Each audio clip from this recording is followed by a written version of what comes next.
morning. My name is Eric, and I'm from the Free University in Amsterdam. It's been a pleasure to be here with you. Kaohsiung is a really beautiful city, and yeah, I'm really enjoying this time. My talk is analysis and evaluation of social contagion of physical activity in a group of young adults. So this is our focus in our group.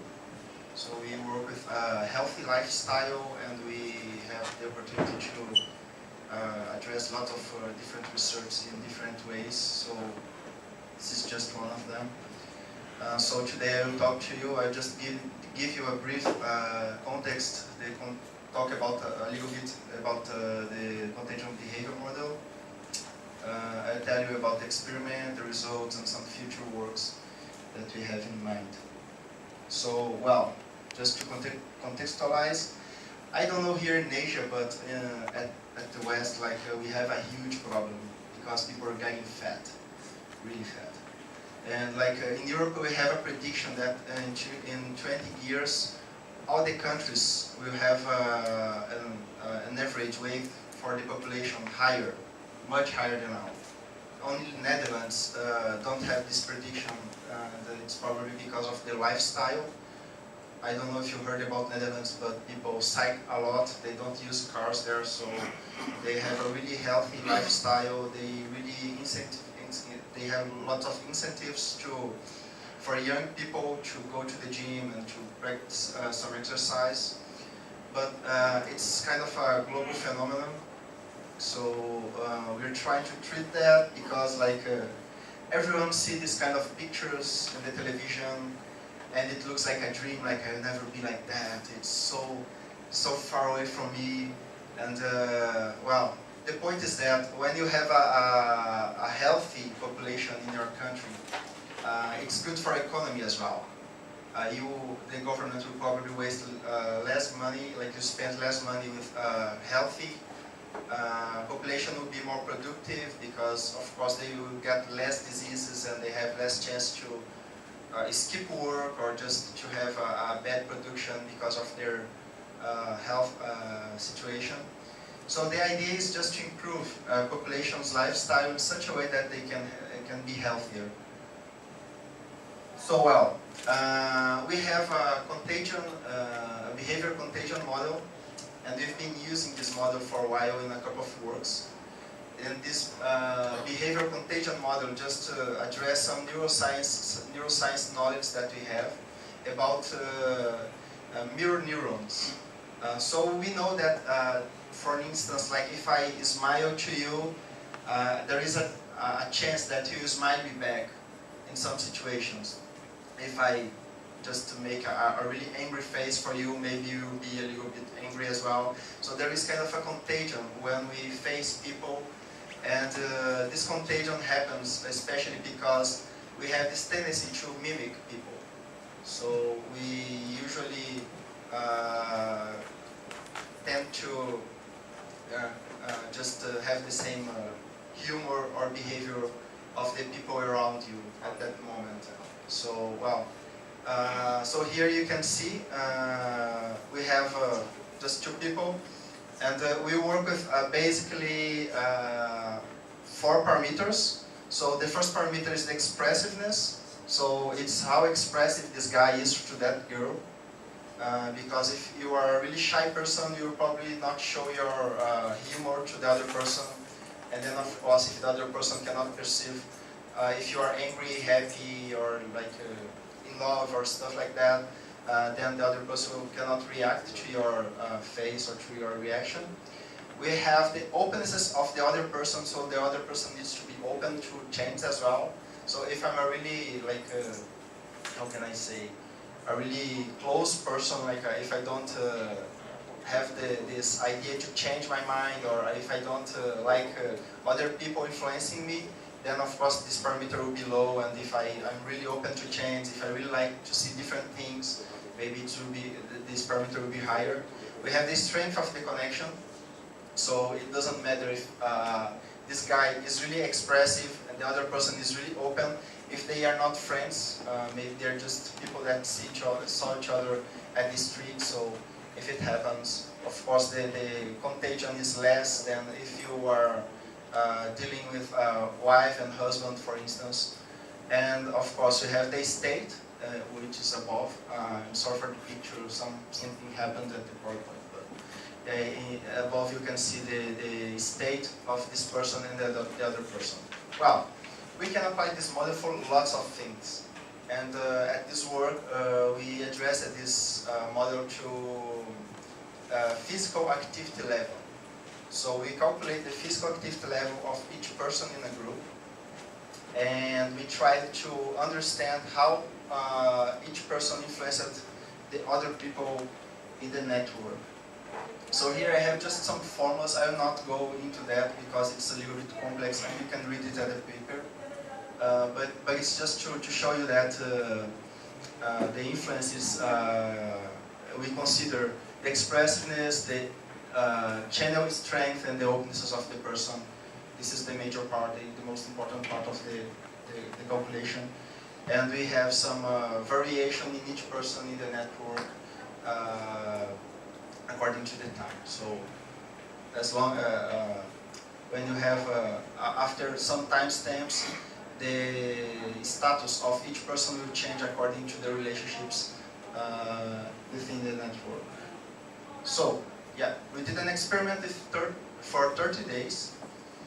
It's a short experiment, but it's enough to address some outcomes. We had 25 participants between 19 and 28 years old, so we are working this project with young adults. And unfortunately, 5 participants were dropped out of the experiment because they didn't work the device that we gave them properly. I will show you in a couple of minutes. To understand the expressiveness, the openesses of each person, we just give them some intake questionnaires to calculate their physical activity level at that moment, to address this, to assess these personal characteristics, and to, of course, to understand the level of friendship with other participants, because for us it was really important to build the network. And the frequency of contact with other participants. These two variables, they are really important to understand the strength of the connection between each person, each pair of people. Yeah. So this is the Fitbit one. I don't know if you know this device. It's a pedometer, and it calculates how many stairs did you climb during the day. And if you are running, it will show that you have a really like a hard activity. If you're just walking calmly, then it will show that you have just a light activity. So you just clip it on your paint and you just wear it.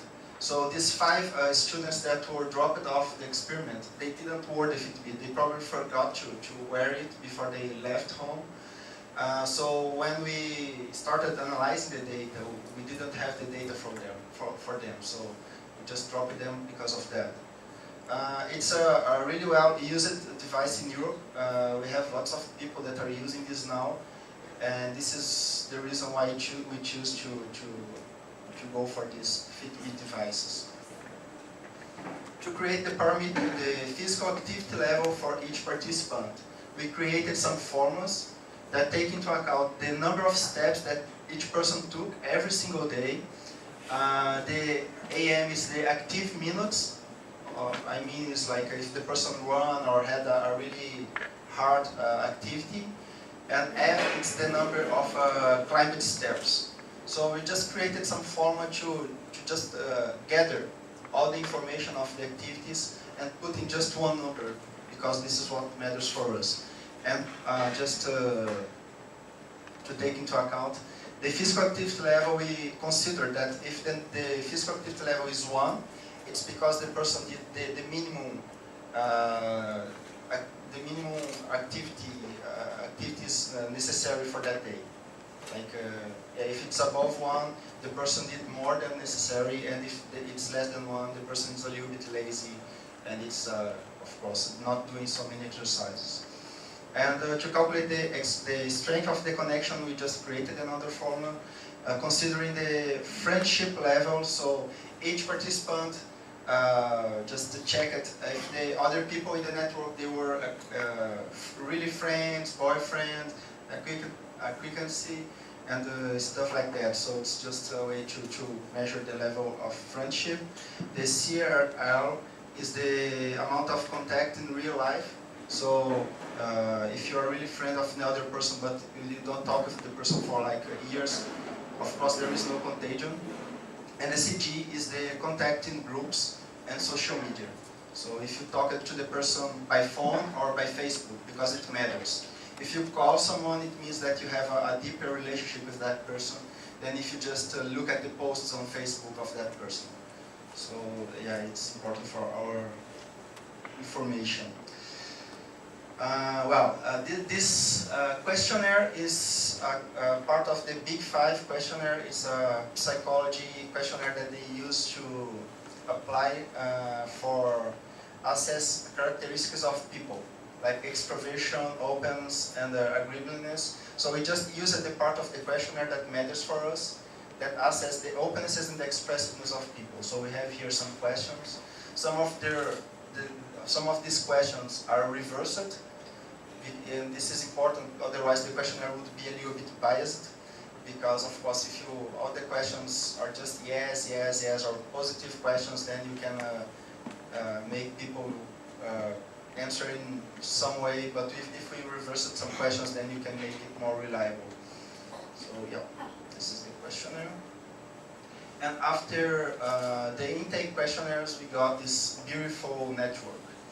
So here we have our participants, and you can notice that at the X01, it's a really popular person, and it's because like we have one student that recruited all the other participants. So of course that student knew the other people in the network, so you can see that the strength of the connection with the X1 is like the degree of degree of the node is really high. But despite that, it's a network with a normal distribution. We did the analysis, I did the paper as well. And yeah, it's just how it works. So if the arrow is thicker, it means that the strength of the connection is stronger. It's just like that. Wow. Results. So, just for you to have an idea about the graphics, this is the graphic for the participant one, and it's a pity. Let me try to just fix it really briefly, because it's some problem here at the PowerPoint. Just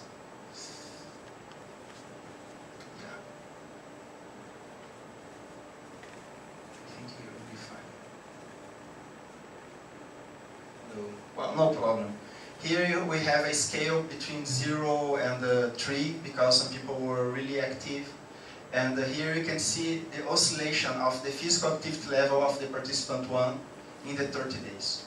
So when we gathered the data, the graphics were not so clear, so you can see that it's, of course, if it's weekend, probably the person will stay at home, sleeping more, and doing less activities, but if during the week, maybe the person will exercise more. So you can see that it varies a lot. At this day, probably that person was at the street until late, so probably he walked a lot or was just doing some exercising, some walking or running. So this is the data that we got at the very first moment, and those are the trend lines. So the first thing we did was to draw the trend lines for each participant and to check if the physical activity level was decreasing or increasing according to the data that we got. One of the problems that we had at this point of the research was that some lines, of course you can see that they are going up or down, but you cannot say that it's significant. So we just apply some tests, some man-candle tests at the trend lines, because if the inclination is not that, the slope is not that significant, then we cannot consider that it's decreasing or increasing. It's more like a flat line, and that person didn't change it in a good amount of activity. So we just left that person as a stable person, no change, and that's all. After that, of course, we applied the model. And our model, it's really interesting because it took only the first day of each person. As the first day, as you could see, like as the variation of the physical activity levels is too high, and we could just pick up the one bad day for each person or a good day for each person. We calculate the average of the 7 first days, and we put as the first timestamp for each participant. So we got like the first week of each participant as the information for the model to start with, and then the model was just creating the other timestamps. And you can see here that it converts to an average, and it's quite understandable because the network is stable, and it's not like in real life. In real life, our contact with people and our networks change every single week. So. But for our purpose, for this short period, it's quite fine for us to have this model. So here we have the results of the comparison between the model and the real data.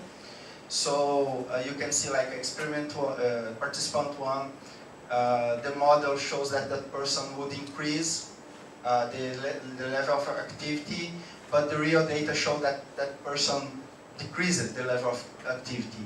So we just got the matches, and this this column will consider the entire information. So we got here 80% of matches between the model and the real data, and at that column we just took off the slopes that has less than 0.03 as a parameter for the inclination of the slope. So some of the participants were dropped off because we considered that the lines were flat, were not going up or down. So taking out these people, we got 87%, which was a really surprising and impressive number for us, despite the fact that we have a really short time on the experiment. Other good result that we got was when we calculated mean squared error for the trend line and the contagion model, we got almost the same error, and this is quite good, and I'll explain why. The trend line uses all the data for all days of the participants. But the contagion model uses just the first time steps of each participant. So we have less data here being used than here. So the model is a really good predictor because you can see that the error is really close. And just to make it fair, because we thought it's not fair. Trendline uses all the data for the 30 days. Contagion model uses just the first 7 days and extrapolate everything from that point on. So let's do like that. Let's create a trend line extrapolating the 7 first days.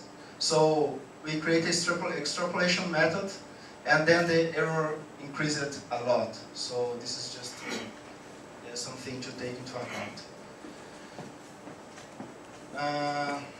I'm almost in the end. So for discussion, not major change due to stable connections. This was expected.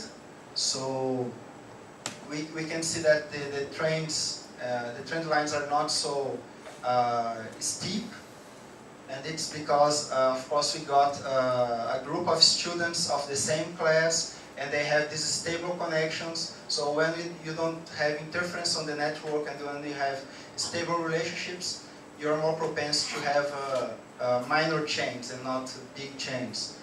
The model considers that the network and the people will still the same, but it's applicable to use a dynamic network.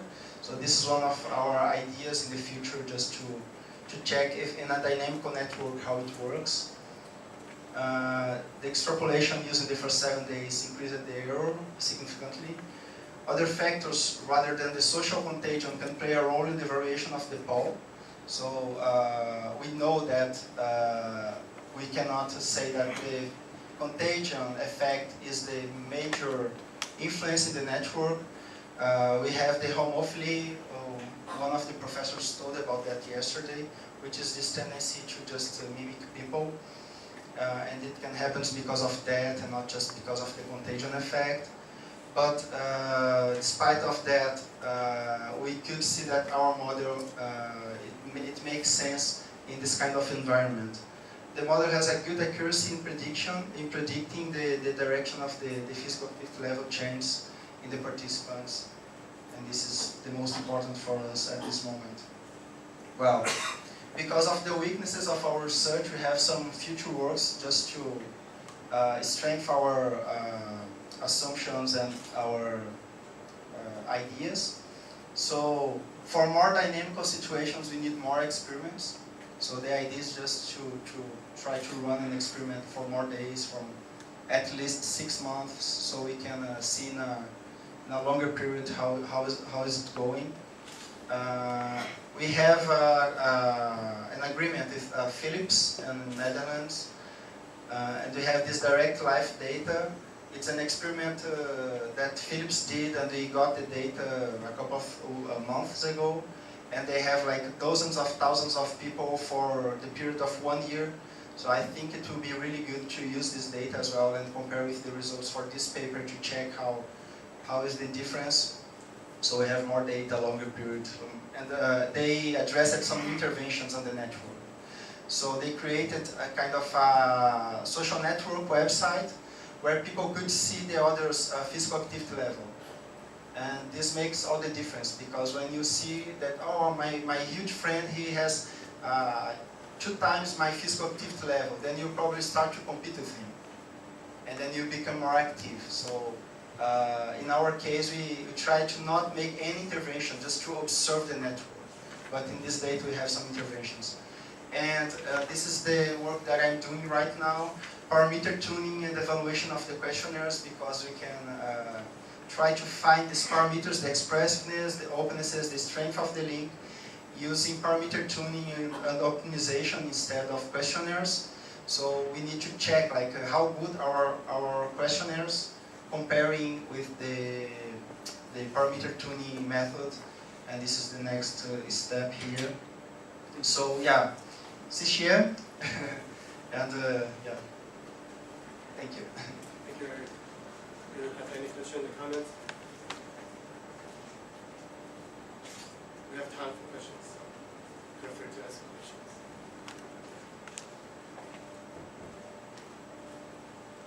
I found you mentioned that. Oh, sorry. Yeah, very interesting. And sorry if I failed to follow your presentation, but I just would like to know how you chose 30 persons.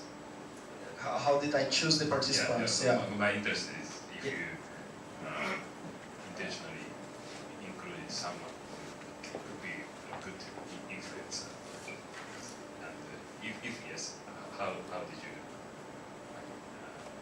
decide which person could be that? Okay. We just took some students for the same class for lifestyle informatics. We have a course. It's lifestyle informatics at the Free University. So the second author of the paper, Anita Tran, she is a student of this class and she was doing her final project. So we decided to give her the device and she recruited the students. For us, like we know that some people influence others more in the network. We don't know who is influencing more the other people, but we just trusted that really active people would lead other people to become more active, and lazy people would lead other people to become lazier. So we know that it happens because of other works and other papers published before, and not just on computer science field, but on psychology and on sociology. and unhealthy. Of course, these fields are really working on that. But we have another work that tries to address that. And so we just check at the network who is the most important node. And this is really interesting because you find like this person is really expressive. And this person is a really active person. So let's show off this person. Let's just put that person in a place where all the others can see it. But we didn't have this opportunity in this work because we didn't have the environment to do that. We need to build kind of a website so we can rank people and have a list of who is more active than whom, and then we can do that. Yeah. Did it answer your question? Yeah, thank you. Great, then thank you, Eric.